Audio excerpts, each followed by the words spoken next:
मैं बेगुनाह गरीब हूँ इसलिए मुझे सज़ा मिली। क्या मेरे मरने के बाद केस को यूं ही बंद कर दिया जाएगा?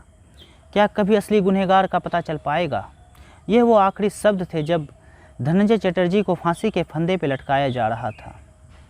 आज की कहानी 21वीं सदी की ऐसी फांसी की सज़ा की है जिसे देने के बाद लगा शायद कातिल कोई और है। हाँ तो नमस्ते, आदाब, सत श्री अकाल। क्राइम नेशन के आज के इस एपिसोड में मैं मिथुन सिंह आप सभी का स्वागत करता हूँ। 5 मार्च 1990 कोलकाता के भवानीपुर इलाके में एक आनंद अपार्टमेंट हुआ करता था जिसमें 4 सदस्यीय पारेख परिवार रहा करते थे। नागरदास पारेख, पत्नी यशोमती पारेख, बेटी हेतल पारेख और बेटा भावेश पारेख। हमेशा की तरह 5 मार्च 1990 को भी नागरदास पारेख अपने बेटे भावेश पारेख के साथ अपने आभूषण की दुकान पर काम करने के लिए चले जाते हैं। दोपहर तकरीबन 1 बजे के आसपास हेतल पारेख भी स्कूल से अपने एग्ज़ाम देकर वापस घर लौट आती है। अब घर में 2 व्यक्ति थे, एक उसकी माँ और दूसरी हेतल पारेख। शाम के तकरीबन 5:20 के आसपास यशोमती पारेख पास ही में मौजूद लक्ष्मी नारायण मंदिर में पूजा करने के लिए जाती है। जब वह 5:45 में वापस लौटती है तो जब वो घर का डोरबेल बजाती है, जब दरवाज़ा नहीं खोला जाता है तो वो परेशान हो जाती है। वो फिर से दरवाजे को पीटती है और डोरबेल को बार-बार बजाती है। इसी बीच वहाँ आसपास के फ्लैट के मौजूद सभी लोग इकट्ठा हो जाते हैं। तो वो पूछते हैं कि क्या बात है। तब वो बताती है कि अभी थोड़ी देर पहले मैं मंदिर पूजा करने के लिए गई थी, अभी आती हूँ तो दरवाज़ा नहीं खुल रहा है, चूँकि दरवाज़ा अंदर से बंद था। तो वहीं मौजूद भीड़ के द्वारा दरवाजे को तोड़ दिया जाता है। अब जो अंदर का दृश्य था जिसे देखकर किसी की भी रूह कांप जाए। अंदर फर्श पर हेतल पारेख अर्धनग्न अवस्था में मृत पड़ी हुई थी। उसके शरीर पर गहरे जख्म के निशान थे।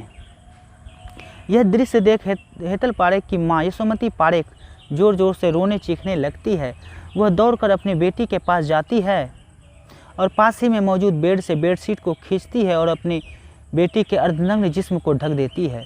फिर उसे अपने गोद में उठाकर लिफ्ट की ओर भागने लगती है और जहां से वह फिर एक डॉक्टर के पास जाती है, जहां डॉक्टर उसे मृत घोषित कर देते हैं। फिर वो वापस अपने रूम में आती है और रूम में आने के बाद वो अपने पति नागरदास को फ़ोन करती है कि ऐसी ऐसी बातें हो गई है। फिर नागरदास पारेख तकरीबन 1 घंटे के आसपास हुए होंगे तो नागरदास पारेख और बेटा भावेश पारेख घर आता है। इस घटना के तकरीबन 3 घंटे बीत जाने के बाद तब भवानीपुर इलाके की पुलिस को इन्फॉर्म किया जाता है कि आनंद अपार्टमेंट में 3रे माले पर एक घटना घटित हुई है। पुलिस आती है और अपनी वो तफ्तीश में लग जाती है। पुलिस को दिए बयान में यशोमती पारेख कहती है कि एक सिक्योरिटी गार्ड है जिसका नाम धनंजय चटर्जी है। वह मेरी बेटी के आते जाते समय अक्सर परेशान किया करता था, छेड़ा करता था, फप्तियाँ कसा करता था। बीते दिन यानी कि 3 मार्च 1990 को धनंजय चटर्जी हेतल पारेख से कहता है कि चलो आज दोनों मिलकर फिल्म देखते हैं, वहीं प्यार मोहब्बत की बातें होंगी। तब हेतल पारेख गुस्से में आकर धनंजय से कहती, मैं आपकी बेटी की उम्र की हूँ, आप मुझसे ऐसा कैसे कह सकते हैं। फिर वो वहाँ से गुस्से में अपने रूम पे चली जाती है, जहाँ वह सारा वाक़या अपनी माँ से कहती है। माँ फिर अपने पति नागरदास से कहती है। नागरदास सोसाइटी के मेंबर के साथ इसकी शिकायत करते हैं और सोसाइटी के मेंबर भी तत्काल प्रभाव से उसका तबादला कहीं दूसरे जगह कर देते हैं। अब तारीख हो चुकी थी 5 मार्च 1990। 5 मार्च 1990 को धनंजय को कहीं और ड्यूटी पर जाना था, लेकिन हमेशा की तरह सुबह 6 बजे से दोपहर 2 बजे की ड्यूटी के लिए धनंजय आनंद अपार्टमेंट में ही था। जब पुलिस घटनास्थल का मुआयना कर रही थी तो उसे घटनास्थल से कुछ चीज़ें मिलती हैं। एक शर्ट का टूटा हुआ बटन, गले की चैन और यशोमती पारेख की हाथ की घड़ी गायब थी। इस घटना के तकरीबन 1 हफ्ते के बाद धनंजय चटर्जी को उसके घर से गिरफ्तार कर लिया जाता है। जब उसके घर की तलाशी ली जाती है तो उसके घर से एक शर्ट बरामद होता है जिसका बाद में फोरेंसिक जांच किया जाता है तो वो बटन उसी शर्ट का पाया जाता है। और मौका वारदात में जो चैन मिला था वो चैन और यशोमती पारेख की हाथ की घड़ी भी उसके घर से बरामद होता है। जब पुलिस वहाँ के कर्मचारी से, आनंद अपार्टमेंट के कर्मचारी से पूछताछ कर रहे होते हैं तो लिफ्टमैन बताता है कि तकरीबन 4:15 बजे के आसपास धनंजय चटर्जी सीढ़ी के माध्यम से नीचे उतरता हुआ देखा गया है, लेकिन ऊपर जाता हुआ किसी ने भी उसे नहीं देखा था। और लिफ्टमैन बताता है कि वो जब नीचे उतर रहा था तो उसके कपड़े साफ सुथरे थे, एकदम किसी भी तरह से ऐसा नहीं लग रहा था कि उसने कुछ ऐसा किया हो, ना ही उसके कपड़े पे कहीं खून के धब्बे थे।